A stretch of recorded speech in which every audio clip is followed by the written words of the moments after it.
when I said hands-free headphones, you look like you're about to fly a plane. Right, should we take off then?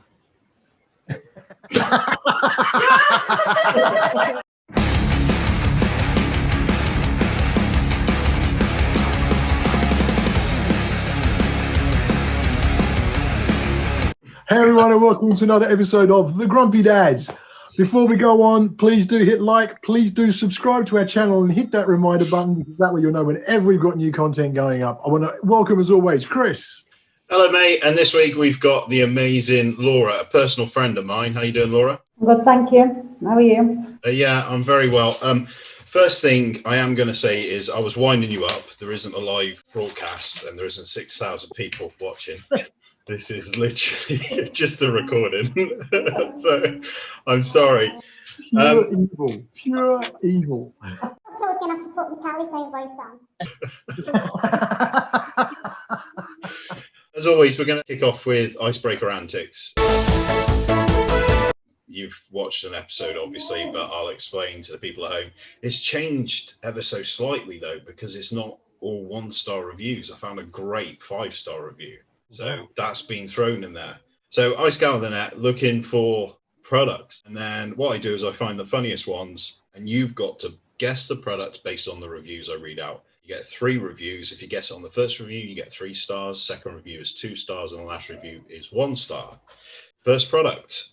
How are these meant to catch anything? If you've gone condoms again, this is getting... I have not. I haven't chosen condoms this time. I'll give you that. That was one curveball. Sorry, what was your answer, Laura? A fly net. A fly net. But, it's not. Yeah, the ones that you have on a door. Yeah, it's still not right. I'm very familiar with those because every house in Australia has them. What's your answer, Duncan? You know, the little fishing nets that kids use when you go rock fishing and stuff. No, it's not. I was worried that these are powerful. Unfortunately, it only caught a foot, snapped clean off. Is someone like hurling mannequins or something like that? Is this some bizarre pastime that I missed? No, it is a product that we've all heard of. I'm going to throw in a baseball machine of some description. Baseball machine is not correct. Laura, do you want to have a go? I haven't got a clue. You haven't got a clue. Okay, we'll take a pass on that one. I've got to say, in the list of obscure reviews you've come up with, these are the vaguest. I know, it's pretty good. Powerful, too powerful, decapitated heads and blood everywhere.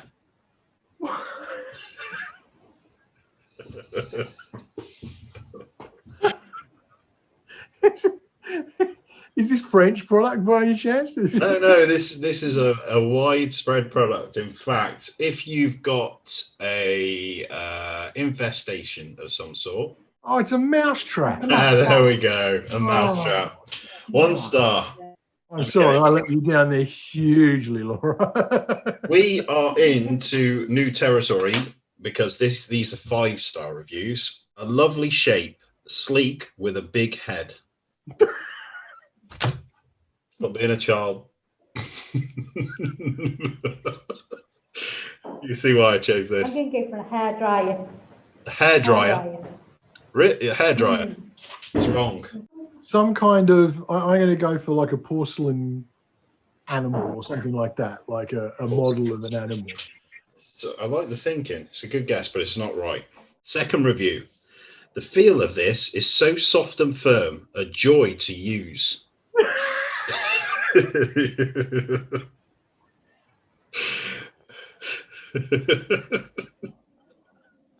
People love this product. They really do.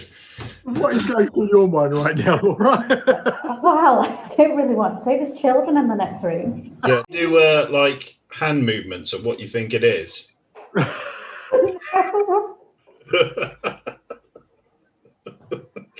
Duncan, what's your guess? Some kind of back massager. I've already done the back massage, and no, it's not. Laura, what's your guess? I'm You're worried about the kids. Use the medical term. No, let's go for hair curlers. Something Hair curlers. No, it's not. Here we go. Third review. I use this daily now. With a hairdryer, it works wonders. A brush. There we go. Brush. That's 2 stars. A brush. We are doing appallingly on this one. I'm on the right track. I said hair. We could be the lowest ever. We could go with 3 stars if we screw We this could. I'm kind of hoping for it. Last product, first review. Usually I can pound away, but sorry. I'll try again. Usually I can pound away, but one day's use and the head came off.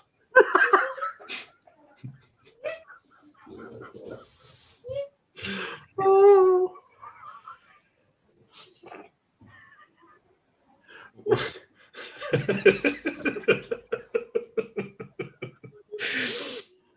I can't really give you any clues of this one. It's a meat tenderizer. A meat tenderizer. That's a really good guess. No, it's not. Laura, what's your guess? Hammer. Yeah, I think I'm going to give you that because it is a sledgehammer. Other 2 reviews on that. No grip, awful balance. How can I swing? And almost took my head off. First hit and the head came off and landed on concrete. Big crack in it. Our next lot of icebreakers called Crazy Questions. What was your most recent lie? Most recent lie. Most recent lie. Is your wife there, Duncan? Jeez. Yeah. Yeah. You're going to get me in real trouble here. Well, I told a man that my uncle had died, so I didn't have to go on a date with him. He was leaving me alone. You told him what? Sorry, say that again. I thought. But my uncle had died. He had, but like 2 weeks prior. This was just before Christmas. He died 2 weeks prior, and I was like, no, he's just died. I can't go out with you tonight. I'm sorry. Because he wouldn't leave me alone, and everything I tried to tell him, he wasn't listening. Go on, Duncan. Don't go quiet on me. I'm trying to think. There are dozens every day because it's the I'm trying to think. There was one I told. I could tell. I did one last night to Sienna. She wanted me to get her popcorn from the shop, and I went to the shop and I forgot the popcorn. So I just came home and she's like, "Where's the popcorn?" I'm like, "Look, you got crisps. You got your bits and pieces there. You don't need that as well anyway." But they were out of stock. They'd all gone. So what could I do? Oh, she's awake. I'm wondering when this episode goes out because I might play with fire myself for that question. I told my wife that the freestanding punch bag that I bought was 100 quid and it was actually 180. So something to look forward to. Get the adrenaline pumping for when this comes out. There's a great meme that goes around in the guitar forums, which is, it's my biggest fear is that if I die before my wife, she'll sell my guitars for what I told her they cost. My wife had the biggest lie of the recent times. Go on, she can get involved in this, yeah? Yeah. No. Yeah. She's in the background. She knows my mug. I have a lovely grumpy mug that I got for Christmas from her mother, of all people. Okay. And it vanished. I always keep it. I actually keep it right here so I can see it and I have my coffee. Yeah. And it's gone. And it's like, I don't know. I haven't used it. This was 2 days ago, mind. 2 days. This afternoon, my son comes up and he goes, "Look, Daddy, I found your cup." And in it is this tea bag and half a cup of tea where it's been sitting under the couch. I don't drink tea. The only person in this house that drinks tea is my wife. Oh, no. She was like, yeah, well, I didn't really lie. Well, you did. You told me you hadn't touched it. I didn't touch it. I just had tea. Well, you touched it to make the tea. You touched it to drink the tea. What if she got the kids to raise it to her mouth and drink? Because then it technically hasn't touched it. As a child, what did you think would be awesome about being an adult but isn't as good as you thought? Getting mail. Really? Yeah. That is such a boring one. Letter that came through Seriously? the door. Woohoo! It's probably a present or it's a card or it's something. Now it's a bill. Now it's a summons. It's Laura, have you got one? Like the letter one's really good. That's probably one I'd think of. But Seriously? Letters? yeah, when you're a child and you get a letter through my kids are the same letter through the door, and it's got their name on. They get so excited. I see They shake it. The second the postman comes to the door, my kids are like, "Wait," and they're straight at it, just in case there's something there. And it's like, because when you're a kid, any letter is exciting. It's always a card, or it's a gift of some description, or it's something interesting. When you reach a certain age, when you're in your own home and everything starts, every letter is just going to cost you something, and it's miserable. Complete opposite from what it's supposed to be. What's the most boring superhero you can come up with? I did think about this briefly, and then I thought it doesn't work because I came up with Iron Man, thinking of the iron rather than the actual superhero Iron Man. So, Iron Man. yeah. One of my favorite. I watched this. Did you ever see The Tick, the original cartoon of The Tick way back? Yeah. And they brought out an adaptation, didn't they, as well? They have. They got I think it's a Netflix one or an Amazon Prime one or something like that. But this was the cartoon. And they had these, it was like all the superhero training school kind of thing. Yeah. And they had this character who was called Sarcastro, who had the power of sarcasm. Good energy, but you'll want to work on control, mister. Exciting! I'm Mr. Exciting! Whoa, whoa. Well, don't keep it all bottled up, pal. And you are? I call myself Sarcastro, and my secret power weapon is the razor-sharp sting of sarcasm. Well, the first thing you'd better learn is that we don't aim our secret superpower weapons at other superheroes. And like these garbanzos are real superhero. And it's like whatever that, it knocks everyone down every time. Yeah, that's really good. You know, so it's sort of like, oh, I've got the power of flight. Oh wow!